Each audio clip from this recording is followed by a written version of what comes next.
السلام عليكم الخوت. في هذا الفيديو غندوي لكم على الجانب المظلم ديال الكرتون ماشا والدب. الكرتون اللي مشهور بواحد الطريقه اللي خياليه عند الدراري الصغار، فالا كان عندك شي ولدك ولا خوك صغير فغالبا غتلقاه مبلي بهذا الكرتون وديما كيتفرج فيه. ولكن واش فراسك بلي ان هذا الكرتون اللي كيبان ليه ديال الدراري الصغار موراه واحد الجانب مظلم واللي حتى واحد ما كيعرف؟ ففي هذا الفيديو غندوي لكم على هذا الجانب المظلم ديال الكرتون ماشا والدب. ولكن قبل خليونا نعرفوا شويه على القصه ديال الكرتون. القصه كتدور على واحد البنت صغيره سميتها ماشا وعايشه في واحد الدار وسط الغابه، وماشا كانت حركيه بزاف وفضوليه. وبشي اخرى من الغابه كاين واحد الدب كبير سميتو ميخائيل، وهذا الدب كان نجم سابق ديال السيرك وتقاعد من السيرك وقرر انه يعيش بوحده في وسط الغابه. وفي واحد النهار ماشا لقات راسها حدا الدار ديال الدب، وبالفضول ديالها غتدخل للدار وبدات كتخربق فيها. وهنا ماشا غادي تدخل الدب لحياته وكتبرست فيه، والدب في الاول كان باغي يتهنى منها، ولكن مع الوقت غيتعلق بها وغتولي بيناتهم علاقه صداقه اللي قويه. وفي كل حلقه كيعيشوا مغامرات جديده، وماشا ديما كدير المشاكل والدب كيحاول انه يحميها. والقصه ديال الكرتون زوينه وكيوريو للدراري الصغار بلي ان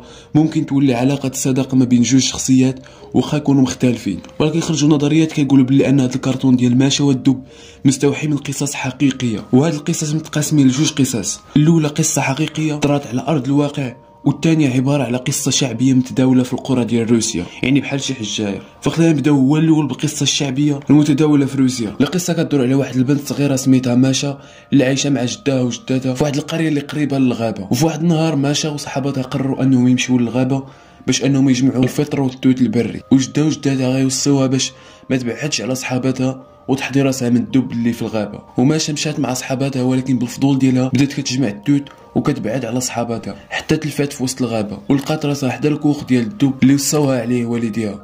وماشا غتدخل الكوخ حتى لواحد الشويه الدب غيدخل وغيلقاها تما، وغيجدها وغيقول لها انا غتبقى خدامه عنده وغطيب ليه ما ياكل. واو كيفاش الدب غيقول لها هادشي؟ عرفت الصراحه، ولكن هذه راه غير روايه شعبيه الصاد كمان. وماشا بقات خدامه عند الدب وكطيب ليه، ولكن في نفس الوقت كانت كتخطط باش انها تهرب. حتى لواحد النهار ماشا غتقول للدب انه يخليها تدي واحد الهديه لجدها وجداتها، والدب ما وافقش وما خلاهاش تمشي وقال لها راه نديه نيت انا. وماشا غتقول ليه واخا، وغتوجد ليه بزاف ديال الفطائر وغديرهم ليه في واحد السله اللي كبيره. وماشا قالت ليه ما خصكش تطلع على هاد السله وانك تهز منها. وصافي الدب وافق، وماشا خرجت من الدار ما عرفتش كيفاش خبات راسها بالزربه في وسط السله، والدب ما لاحظ والو وغادي يهز السله فوق ظهرو غيوصلها للدار ديال الجده. وغير وصل غادي يخرجوا ليه الكلاب وغادي يترسوا عليه، والجده والجد غيسمعوا الصداع وغيخرجوا باش انهم يشوفوا شنو واقع. وغير خرجوا غادي يلقاو ديك السله، وفاش حلوها غيلقاو فيها ماشا وغيفرحوا بزاف وغيتفاجئوا حيتاش لقاوها. وكانت هذه هي القصه الشعبيه الروسيه، واللي في النهايه ديالها ماشا قدرت انها تهرب من الدب، والنهايه ديالها كانت سعيده.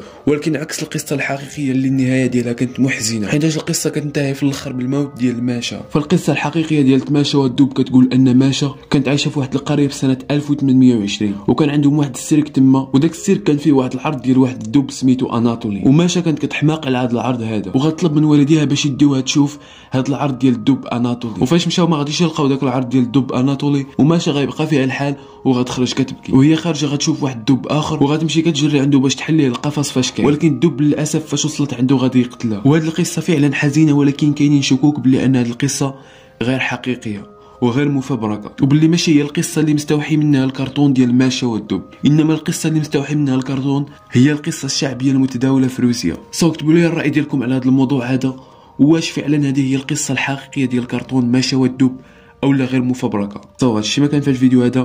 الا عجبك الفيديو خلي معاك داك اللايك واشترك في القناه، والا وصلتي لهاد الدقيقه من الفيديو كتب لي ماشا والدب باش نعرف الناس اللي كيوصلوا لاخر دقيقه من الفيديو. تهلاو يلا حيد عليه من تما، حيد الصوت حيد. في الفيديو هذا غندوي لكم على الكرتون ديال مورال اورال. فالكرتون ديال مورال اورال هو كرتون درامي، وهذا الكرتون كيتعتبر اسوأ كرتون داز في القناه ديال كارتون نيتورك، مخصص للناس البالغين. ركز معايا مزيان مع ديك الناس البالغين، يعني ان الكرتون ماشي ديال الدراري الصغار، ولكن ما عرفتش كيفاش غيتم العرض ديالو في قناه ديال كارتون نيتورك من عام 2005 حتى لعام 2008، ولكن غيتم الحظر ديالو نهائيا وما بقاش كيدوز في القناه.